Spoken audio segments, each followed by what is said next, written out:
¿Les gustaría conocer cómo funciona la dinámica psicológica de la socialización o descubrir los procesos psicológicos responsables de que algunas personas tiendan a transmitir información errónea sobre sí mismos? Entonces, quédense a ver el video.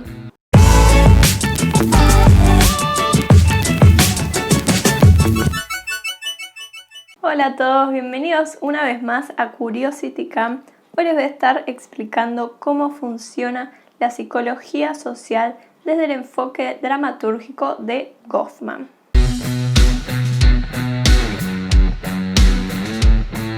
El enfoque dramatúrgico planteado por Goffman se basa en una fachada personal. Esta es una dotación expresiva consciente o inconsciente empleada durante la actuación. La fachada personal está formada por dos estímulos. Estos son la apariencia y los modales. La apariencia informa el estatus de actividad, es decir, si estoy trabajando o si estoy descansando. Y los modales indican el rol de interacción, es decir, si soy el jefe o el subordinado.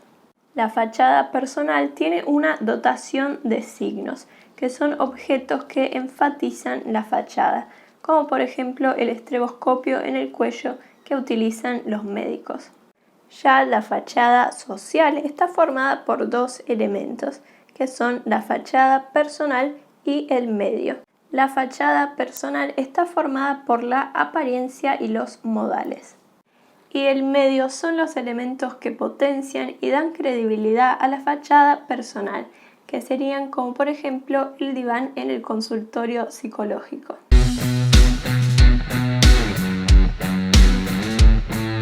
Ahora vamos a ver la actividad significante. Goffman plantea dos tipos de actividad significante, que son las expresiones y la transmisión de información errónea. Las expresiones se dividen en la expresión que se da y la expresión que se emana. La expresión que se da está formada por símbolos verbales y sería, por ejemplo, decir yo soy un médico. Y la expresión que se emana son las acciones que se realizan para resaltar la expresión que se da. Sería, por ejemplo, usar el estroboscopio en el cuello para resaltar que se es médico. Y luego tenemos la transmisión de información errónea, que se suele expresar de aproximadamente 7 formas diferentes. La primera forma es el cinismo. Una persona cínica es un individuo que no confía en sus propios actos y no se interesa en las creencias del público. Los cínicos serían entonces actuantes a los que el auditorio no permite ser sinceros, como por ejemplo un médico que oculta una enfermedad al paciente por no tener suficiente evidencia de esto. Sin embargo, no se cree lo que está diciendo a su paciente.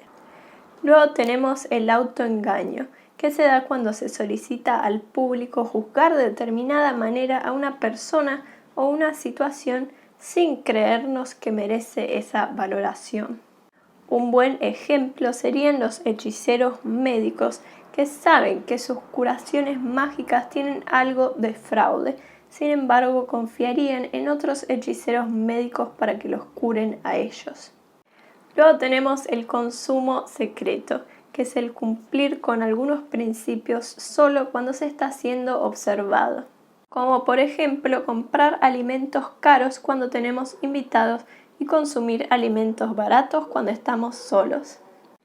Luego tenemos la tergiversación, que son actos intencionales que surgen de palabras, hechos o declaraciones ambiguas que conducen al error, al encubrimiento o a la prevención del descubrimiento. Como por ejemplo decir que se es médico sin realmente serlo.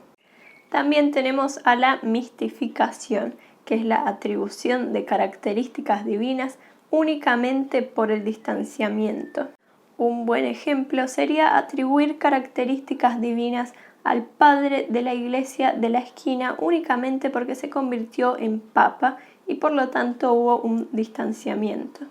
Luego tenemos la idealización positiva, que es el relevamiento de las características socialmente aceptables, sería, por ejemplo, querer parecer más rico de lo que uno en realidad es, solo para impresionar. Y por último tenemos la idealización negativa, que es el relevamiento de los aspectos socialmente negativos.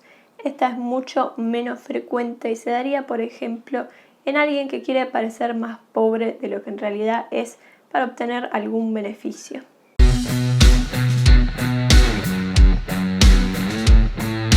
Y ahora vamos a ver esta noción tan interesante que plantea Goffman para descubrir qué piensa un conocido A de un conocido B. Para descubrir lo que alguien piensa sobre alguien más, Goffman plantea el método de observar al observador no observado. Cuando A no es observado directamente por B, se olvida durante momentos de las precauciones habituales y engaños impuestos para expresar así con libertad lo que verdaderamente siente por B. Entonces, si observamos a la persona A hablando con la persona C sobre la persona B, vamos a descubrir lo que ésta piensa sobre B mediante sus expresiones. Esto es todo sobre el enfoque dramatúrgico. Si les gustó el video, denle me gusta y suscríbanse.